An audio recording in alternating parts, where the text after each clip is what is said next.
अल्हम्दुलिल्लाह वस्सलातु वस्सलामु अला रसूलिल्लाह व अला आलिहि व अस्हाबिही अजमईन। अम्मा बाद, अस्सलामु अलैकुम वरहमतुल्लाहि वबरकातुहू। कैसी है प्यारे सिस्टर्स आप सब? मैं उम्मीद करती हूँ आप सब खैरियत से होंगे। अल्लाह सुब्हानहू व तआला आपको, मुझे, हम सबको यूं ही खुश और रमशाद व आबाद अपने हिफ्ज़ अमान में रखे, ईमान के बढ़ते हुए लेवल पे रखे और एकदम तंदुरुस्त रखे। रमज़ान का बेहतरीन भरपूर फ़ायदा उठाने वाला बनाए और खुशियाँ बटोरने वाला बनाए। आमीन इलाही आमीन। बहुत सारी दुआएं और नेक तमन्नाएं आप सब लोगों के लिए। उसी के साथ हमारा आज का सेशन शुरू करते हैं। आज हम देखेंगे हार्मोन्स के बारे में। दो किस्म के कैटेगरीज में हमने इसे डिवाइड किया है। एक तो हमारी बॉडी में जितने हार्मोन्स होते हैं, बॉडी में जितने हार्मोन्स हैं वो पूरे 50 से ऊपर है, और जिसमें सब में इम्पॉर्टेंट जो मेन है हार्मोन्स, जिसका हर इंडिविजुअल को पता होना चाहिए, वो 8 है। 8 मेजर है, यानी 8 मेजर है, और ये पूरी बॉडी के हैं। और बाद में इंशाल्लाह फिर हम माइंड के देखेंगे। तो पहले नंबर पे आता है एस्ट्रोजन। ये एक हार्मोन है जो कि रिप्रोडक्शन के लिए बहुत काम आता है, और फीमेल हार्मोन है। बाज़ वक़्त मेल्स में भी अवेलेबल होता है, मगर ये बहुत ज़्यादा फंक्शंस जो रिप्रोडक्शन के से जुड़े हुए हैं वो चीज़ों में हेल्प करता है। तो बिल्कुल इसके बारे में भी हमें पता होना चाहिए। अभी एक है प्रोजेस्टेरॉन। ये वाला भी जो हार्मोन है हमारा, ये भी रिप्रोडक्शन से ही ताल्लुक़ रखता है। तो एस्ट्रोजन और प्रोजेस्टेरॉन, ये दोनों हार्मोन्स इक्वली इम्पॉर्टेंट है हमारे मेंस्ट्रुअल साइकिल के लिए, हमारे पीरियड्स के लिए, रिप्रोडक्शन के लिए, रिप्रोडक्टिव एज के लिए, और हमारे जो भी आगे प्रेगनेंसीज है उस फिर आगे उसके और चीज़ों के लिए ये बहुत ही इम्पॉर्टेंट है। और फिर टेस्टोस्टेरोन। टेस्टोस्टेरोन एक मेल हार्मोन है। अब जैसे मैंने आपको कहा है कि ये बाज़ वक़्त जैसा वो मेल्स में रहता है, तो बाज़ वक़्त फीमेल्स में भी आता है, मगर बहुत ही इसका लो लेवल है। मगर टेस्टोस्टेरोन एक मेल हार्मोन है। ये मेल के रिप्रोडक्शन से बहुत ज़्यादा ताल्लुक़ रखता है, और ये मसल स्ट्रेंथ के वास्ते भी बहुत अच्छा है। Body mass, endurance, fat distribution, body में जो रेड ब्लड सेल्स है उसका प्रोडक्शन, ये सारा औरत और आदमी दोनों में ये सारी चीज़ें देखता है। मगर to be on the heavier side ये मेल हार्मोन है, औरतों में भी पाया जाता है। मगर जब एक चीज़ नोट कीजिए, जब औरतों में ये पाया जाएगा ना, तो आप देखेंगे कि औरतों को जैसे मर्दों के लिए जिस्म पे तनावटी रहती है, जैसे उनका स्किन आपको देख के समझ में आता है जैसे टाइट टाइट है, और फिर चेहरा देखे तो एकदम लाइक बहुत एक मेल टाइप, और फिर हेयर ग्रोथ जैसा अंडर आर्म्स पे ज़्यादा होंगे, चेस्ट पे ज़्यादा होंगे, और फिर वहाँ पे क्या रहेंगे, अपर लिप्स पे रहेंगे, बाज़ वक़्त दाढ़ी के एरिया में भी रहेंगे।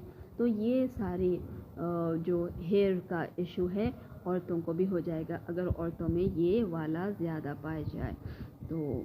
और फिर अभी एक है कि इंसुलिन का हार्मोन भी बहुत इम्पॉर्टेंट है। ये प्रोड्यूस होता है हमारे पैनक्रियाज में। तो पैनक्रियाज इसे प्रोड्यूस करते हैं, और बहुत इम्पॉर्टेंट एनर्जी रेगुलेशन में, हमारी बॉडी में जो हमारा एनर्जी का सिस्टम होता है, ये चीज़ उसको हेल्प करती है। इंसुलिन जिसे हम कहते हैं, बहुत लोग इसे शुगर के नाम से भी जानते हैं, शुगर का हार्मोन। तो इंसुलिन रहना ज़रूरी है बॉडी में। इसकी मकदार ज़्यादा नहीं होगी और कम नहीं होगी, जितनी होनी चाहिए उतनी होगी। ज़्यादा होने पे हाई शुगर और कम होने पे लो शुगर है। फिर हमारे पास है कोर्टिसोल। कोर्टिसोल एक स्ट्रेस हार्मोन है। उसके साथ और दूसरी बहुत इम्पॉर्टेंट चीज़ें हैं इसके साथ जो लग के आती है, जैसे कि हमारी हेल्थ, फिर हमारी फिज़िक, एनर्जी, और फिर हमारा मेटाबॉलिज्म, ये बहुत ब्लड प्रेशर सबसे बड़ी बात, और फिर हमारी बॉडी का इन्फ्लेमेशन, एंटी इन्फ्लेमेटरी, ये हमारा कॉर्टिसोल होता है। स्लीप हार्मोन भी इसे कहा जाता है। बहुत सारी चीज़ें कॉर्टिसोल करता है, मगर मेनली कॉर्टिसोल एक स्ट्रेस हार्मोन है, और कॉर्टिसोल ज़्यादा मकदार में जिसकी बॉडी में प्रोड्यूस होता है और जिसके पास बहुत इसके पॉजिटिव रिपोर्ट्स है, तो इसका मतलब जहाँ भी आपका कॉर्टिसोल स्पाइक हुआ तो आप एक मेंटली फिट इंसान नहीं है। फिर एक है HGH हार्मोन, जिसे ह्यूमन ग्रोथ हार्मोन कहते हैं। तो एक इसे बॉडी के पूरे जो पिट्यूटरी ग्लैंड है और दूसरे जो ग्लैंड है, वो सारी चीज़ें ये स्टिमुलेट करता है, उससे जनरेट करता है, सेल्स को रिप्रोड्यूस करता है, और जो बच्चे होने में भी काम आते हैं, और ओवरऑल मेटाबॉलिज्म के लिए भी बहुत इम्पॉर्टेंट है, क्योंकि इससे ग्रोथ, हाइट, आपकी एक एक बॉडी का सेल, आपकी हाथ, आँख, पैर, नाक के सारे ग्रोथ को रेगुलेट करता है। बहुत इम्पॉर्टेंट है ये। और फिर एड्रेनलिन, ये भी एक स्ट्रेस हार्मोन है, मगर फिर इसके भी बहुत सारे फंक्शंस है। किडनीज ये हार्मोन प्रोड्यूस करते हैं, और ये इतना इम्पोर्टेंट है। जैसा कि आप देखें, आप अगर एक भगोने को पकड़ रहे हैं, एक चाय के पैन को पकड़ रहे हैं, गर्म है, तो एक मिनट में हमारी बॉडी कैसे रिएक्ट करती है। सामने से सांप जा रहा है, तो एकदम उसको देखकर हमारी बॉडी कैसे रिएक्ट करती है, फ्लाइट और फाइट मोमेंट में चली जाती है। ये क्यों होता है? Because of this hormone that is in the kidneys, and the kidneys release it. Kidneys जब ये छोड़ते हैं एड्रेनलिन, तो ये हमारी बॉडी में पूरा फैल जाता है। ये इससे स्ट्रेस क्रिएट होता है, मगर ये हार्मोन इतना इम्पोर्टेंट है।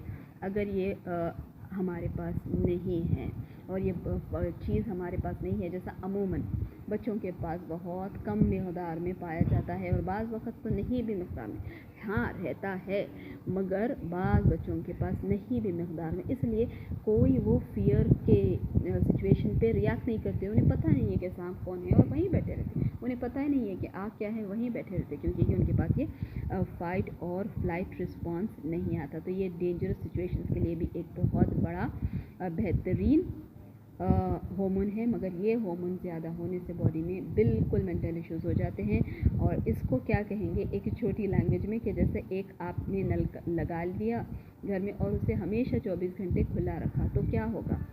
पानी बह जाएगा, फ्लड आ जाएगा, परेशानी हो जाएगी। तो ये वाला हार्मोन वही है, और होना चाहिए, मगर इसको वैसी तरीके से निकलने देना नहीं चाहिए। टाइम्स ये निकलता है तो बहुत ही फ़ायदेमंद होता है, जैसा कि कोई ग्रीवियस सिचुएशंस में या डेंजरस सिचुएशंस में। फिर है हमारे पास थायराइड हार्मोन, जिसे हम TSH भी कहते हैं, थायराइड स्टिमुलेटिंग हार्मोन। ये जो रहता है सब में main hormone of the body है, सब में मेन। अगर आपका ये वाला ठीक नहीं है, तो आपकी बॉडी पूरी कंप्लीटली इम्बैलेंस्ड बॉडी है, और ये मेंटल और फिज़िकल दोनों हेल्थ को अटैक करता है।